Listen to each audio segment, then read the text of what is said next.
এই যে মৈনট ঘাটটি, এখানে মাছের একটা আড়ত বসে, কিন্তু আশেপাশে যে অবৈধভাবে বালির ব্যবসাগুলি হচ্ছে, এই বালির ব্যবসাগুলির কারণেই কিন্তু ওখানে পর্যটকও যেতে পারে না, ব্যবসায়ীরা ঠিকমতো ব্যবসা করতে পারছে না।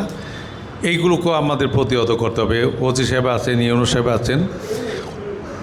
আমি ইতিপূর্ব কিন্তু বলেছি, যারা বালির ব্যবসা করবেন, বালির দরকারও আমাদের আছে।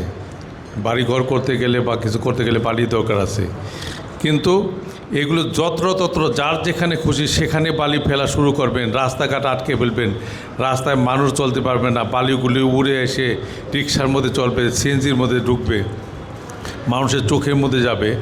এগুলো বন্ধ করতে হবে। যারাই করবেন নিয়ম নীতি মেনে প্রশাসনের অনুমতি নিয়ে আপনাদেরকে করতে হবে। তা না করলে আপনাদের বিরুদ্ধে আইনি ব্যবস্থা হবে। এবং মৈনট ঘাটটি একটা সময় কিন্তু প্রচুর পর্যটক এখানে আসতেন, এখন কিন্তু সেটাও বন্ধ হয়ে গেছে। এটাকে আমরা আধুনিক পর্যটন কেন্দ্র পরিণত করব এবং এখানে যেন একটা ইন্ডাস্ট্রিয়াল এরিয়া তৈরি হয়, সেই ব্যাপারেও কিন্তু আমরা অলরেডি পদক্ষেপ শুরু করেছি। যাই হোক, মৎস্যজীবীদের সাফল্য কামনা করছি এবং আপনারা ভালো থাকলে আমরা ভালো থাকব। আপনারা সক্ষম হলে এই জাতি সক্ষম হবে, দেশ সক্ষম হবে। তাই আপনাদের সুস্বাস্থ্য এবং মঙ্গল কামনা করে এবং আপনাদের পেশা যেন আরও ভালো করতে পারেন সে আশা ব্যক্ত করে আমার বক্তব্য শেষ করছি।